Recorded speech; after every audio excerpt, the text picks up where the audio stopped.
What's going on, guys? Welcome back to my YouTube channel. In today's video, we're going to be talking about God of High School, alright? Now let's get into it.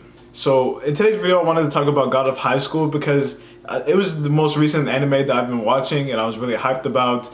And it kind of just ended recently, and I just wanted to give my final thoughts about it and what I think about the anime in general. You know, God of High School is a webtoon or a manhwa that's been adapted by Crunchyroll and another anime studio. I forgot the name of it, but this is kind of like a gateway into webtoon and manhwas in general. So I was really kind of, I guess, disappointed on how the direction of the animation kind of went.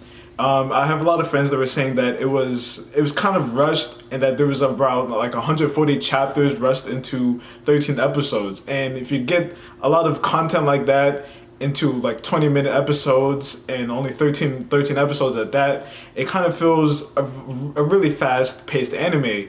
And for an anime-only watcher of God of High School, I do think that this is kind of the case, because when I was watching the anime, I kind of wanted more of the background of, like Jin Mori. I wanted more of the background of Tin Taijin, and I wanted more of of Daiwi and Mira and how they became how they used the cherry oaks and how they awakened their cherry oaks. It kind of felt like very rushed. The first preliminary round was like over in like 5 episodes, and then they went on to the national, and then it just got blown completely out of the water because people were like freaking summoning gods and meteors were falling out of the sky. If to me it felt like Naruto Shippuden, but instead of like 400 episodes of Naruto Shippuden, they just condensed it into 13. So like in the first episode of Naruto Shippuden, they're chasing Sasuke, and then like the 13th episode, they're freaking fighting Madara. That's kind of what God of High School felt like to me, and it just felt like the power scaling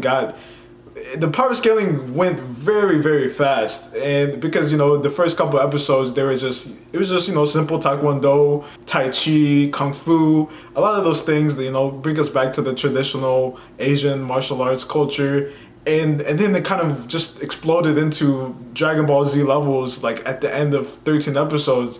I mean, don't get me wrong, I thought it was incredible, but it just felt very, very rushed, and just it was really fast paced for me. I didn't like how the direction of the animation went. The first couple of episodes, I think they were pretty good. I was liking it. I was understanding. There wasn't, too much things going on. They had some subtle backstory, backstory, but they had some things that could lead us to where they're gonna go in the future. We had, subtle hints of how they're gonna get stronger and how they're gonna train. And the thing that really put me off is that there was no training in this anime at all. I mean, they had some subtle, they went, Mira went with this guy and she learned about the foundations of things, but like she only had one meeting with the guy and then he died due to Nox. So I feel like there was a lot of missed potential with the training of the main characters like Daiwei, Mira, and Jin. I mean, I think Jin was the only one that had a subtle backstory of his training arc with the doctor, the one who taught him how to do the acupunctures. But I mean, we didn't really get to see that. It would have been nice to see him, develop the sensei-student relationship between that one of the 6, and how he kind of helps Jin on his path of getting to his full potential.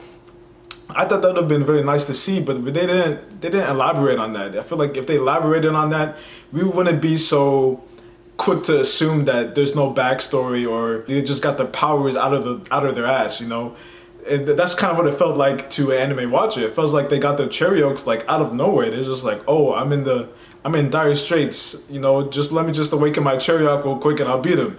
And that's kind of what it felt like for me, and I think that's what kind of threw me off on this anime. It just felt like they started getting their powers because they were in a losing situation, and instead of training and finding that power within themselves, like you have in Dragon Ball Z, or like you have in Hunter x Hunter. The Hunter x Hunter does a really good job at that.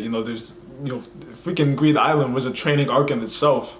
And I really like that because you get to see the improvement of the characters and just the fruition of, you know, them training all these years or, you know, periods of time to become a better version of themselves. And you didn't really get to see that in God of High School. They just, oh, I'm losing, let me awaken my Cherokee and, you know, everything's gonna be okay. And then, I mean, you know, the only thing that I would have to give props to for God of High School was probably the fight scenes, the animation. I thought the fight scenes were really crazy, especially the last episode. I thought that was one of the best animation that I've seen this year. You know, I gotta give it to them. You know, I think they were showing videos on Crunchyroll how they're actually choreographing all the fight scenes and, you know, doing like the little trackers so they can, you know, get realistic motion inside the anime. Yeah, I thought it was cool. The little dynamic, you know, the camera flips and switches when they were fighting, you know, the POV switches, you know, just the different camera angles while they're fighting and how it felt really realistic. I thought that was cool. When they're flying around and going supersonic speed, it kind of got like it's not realistic anymore. I mean, yeah, the fluidity of, you know, the animation, you know, it was really cool, but, you know, they're going around like speeds of lightning, and it's just really weird to think that something like that is realistic. But I mean, it's an anime, so I guess it's not that important. But yeah, I think that in general, I think that this manhwa adaptation was kind of a disappointment because we didn't really learn that much at all. We didn't have any backstory. We didn't have any training arcs. I guess the next season is going to be a training arc. I hope it is. Instead of this, you know, we're going to go there, then we're going to get more powers, and then we're going to beat some ass, you know. I hope that there's actual trainings in the next season of God of High School. And I hope there's a little bit more to the backstory because there's so many characters that we saw in the first season that we really have no idea about. You know, the leader of Nox, we have no idea about.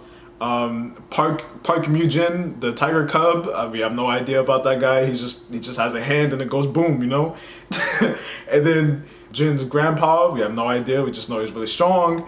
And then there's the guy that was using the instruments to block the god out of the sky. You know, I feel like he's a very important character, but we have no idea. He just came out the cut, and he was summoning demons and shit. You know, we have no idea. So I think that there's a lot to improve on this like manhwa adaptation. And I'm probably gonna make a video on this in the future about how these manhwa adaptations could probably ruin some adaptations for the future. But yeah, this is basically my rant on God of High School. I think it was a very disappointment, but let me know what you guys think in the comments below, and give it a like if you liked it, and subscribe to the channel if you want more content like this. All right, peace. Go.